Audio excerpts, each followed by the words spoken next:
aussi. Un couple qui décide de tout plaquer pour réaliser son rêve et vivre à la campagne. C'est un peu le rêve de tout le monde, hein, clairement, on C'est va vrai, pas se mentir. Mais c'est sans compter l'arrivée de nouveaux voisins. Bonjour Géraldine Pellas, vous êtes alors déjà bienvenue, merci d'être avec nous.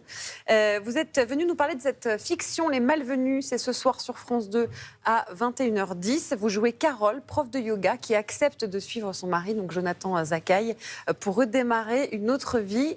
Il y a les voisins qui vont s'en mêler, mais elle vous ressemble un peu, Carole? Ah non, pas du tout. Non, vraiment pas. Mais j'ai beaucoup aimé lui prêter tous mes défauts. Mais ce qui est Pourquoi il ne vous Disons ressemble pas? C'est quoi la différence? Non, en fait, c'est pas très important. C'est juste que il s'agit de peindre des portraits de personnages auxquels on puisse s'identifier. Donc, bien sûr, je peux m'identifier à elle à plein d'endroits, mais le film raconte surtout comment est-ce que on se raidit tous, a priori, à l'annonce de quelque chose qu'on ne connaît pas et qui surgit et qu'on ne contrôle pas.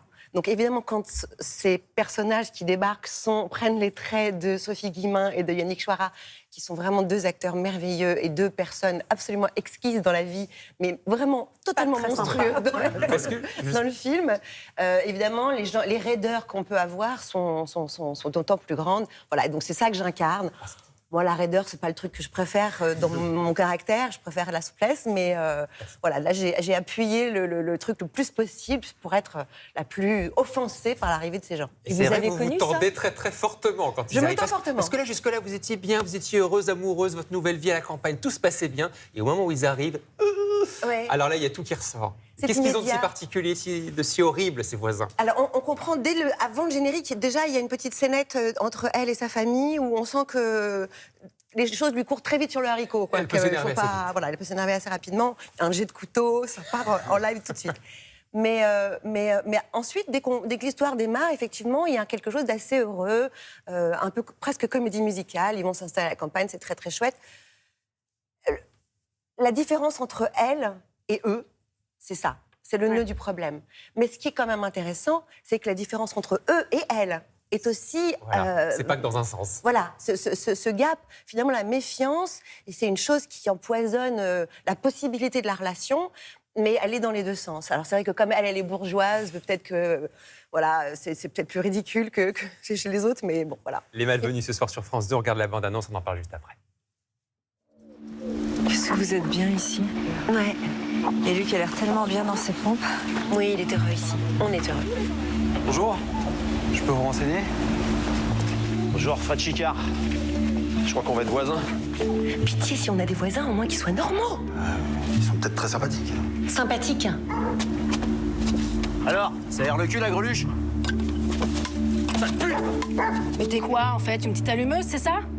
Tu t'approches plus jamais de mon mec. T'as bien compris ça? Ils vont nous rendre fous. Toi, je sais pas où t'es partout sauf ici. Je suis là, moi. En effet. Effectivement. Il y a une bonne vous, tension, on dans comprend la bien. vraie vie, avec vos voisins, ça se passe comment? Ben non, j'ai de la chance de ne pas avoir connu ce genre de situation, parce que quand même, ça empoisonne drôlement la vie, quoi. Je pense qu'on peut se fabriquer des cancers avec des relations aussi pourries, vraiment. Non, moi, j'ai des voisins très chouettes. D'ailleurs, je les embrasse. Ce serait quoi? Mickaël, Chloé. Ah bah allez-y. Ce serait quoi pour vous justement le voisin idéal? Parce que vous aviez dit en 2021 que vous détestiez, je cite, les gens qui ne vous demandent jamais ce que vous faites ni comment vous allez alors qu'ils vous racontent toute leur vie. Mais oui, mais c'est un syndrome assez particulier. Et assez répandu. Oui, surtout dans le milieu du cinéma. Mais bon, je dis ça, je dis Dans rien. la télé aussi, je crois. Oui, je pense. Les milieux de représentation, on va dire. Hein. Et alors, comment allez-vous? Dites-nous tout. Non, mais alors, avant que vous nous disiez comment vous allez, on a un message d'une personne qui vous connaît très bien et qui est d'habitude très discrète, qui s'exprime peu. Elle a une petite question à vous poser. Ok. Regarde. Je vois où? Coucou Sister, je voulais te faire une petite surprise matinale et te dire que j'avais hâte de voir ce soir le téléfilm sur France 2 avec Jonathan Zakaï et toi, qui a l'air super intéressant et intriguant.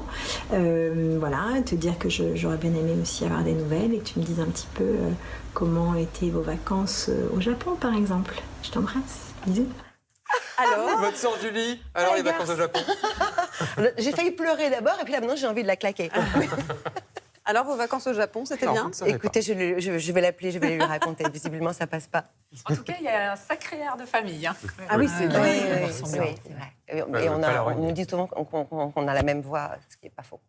Alors, en préparant cette interview, on a lu que depuis le confinement, vous étiez prise une passion pour la méditation. Le yoga aussi, un Oui, peu. j'aurais pas dit que ça comme ça, mais disons que ce temps, cette espèce de temps vide comme ça qu'il fallait occuper, m'a permis de découvrir, grâce à ma sœur d'ailleurs, il y avait des méditations tous les jours organisées par une jeune femme qui s'appelle Lily Barbery. Et en fait, elle a vraiment créé un rendez-vous que suivaient, je sais pas, une dizaine de milliers de personnes quotidiennement. Et en fait, je lui suis très reconnaissante puisqu'elle m'a... D'abord, elle m'a permis d'avoir un rendez-vous par jour, au moins avec elle, et avec tous les gens qui choisissaient de faire cette activité. Et c'est quelque chose que j'ai continué à faire après. Et enfin, je pense que c'est assez Ça aurait pu perceptible. Je suis servir à assez Carole, ça speed, pourrait quoi. servir dans ce genre de situation, par exemple. Oui, enfin, elle fait du Elle est tai aussi chi. prof donc- de- oui, elle fait du tai chi. mais effectivement, j'ai trouvé des solutions à travers cette méditation que j'essaye de faire quotidiennement. Ouais. Un mot, Géraldine Pella, vous êtes née à Marseille, je crois. Vous avez eu une folle histoire d'amour avec l'OM.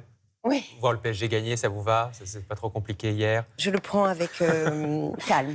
Avec voilà. Pour l'instant, Tout l'inverse de à votre jamais les personnage. premiers, ça reste quand même l'OM Ah oui, donc qui a vous gagné êtes, la Champions vous êtes à League. ce stade. Oui. Vous avez vu, là? Vous étiez pour le Barça hier. Mmh. Ah, Là, il y a Je une suis bonne tension joueuse. qui se mais le crée casque, sur il y a ce une vraie plateau. supportrice de Paris, De là. toute façon, les supporters du PSG et de l'OM ne sont pas les plus intelligents quand ils se rencontrent. Voilà. Est-ce Mais que vous serez à regardez. Marseille le 8 mai pour l'arrivée de la flamme olympique? Non, je ne pense pas. J'aurais aimé, mais non, a priori pas. Dommage. On y sera, nous. Ça sera un bon Avec moment. France Télévisions, il sera, ça je sais, oui. Évidemment.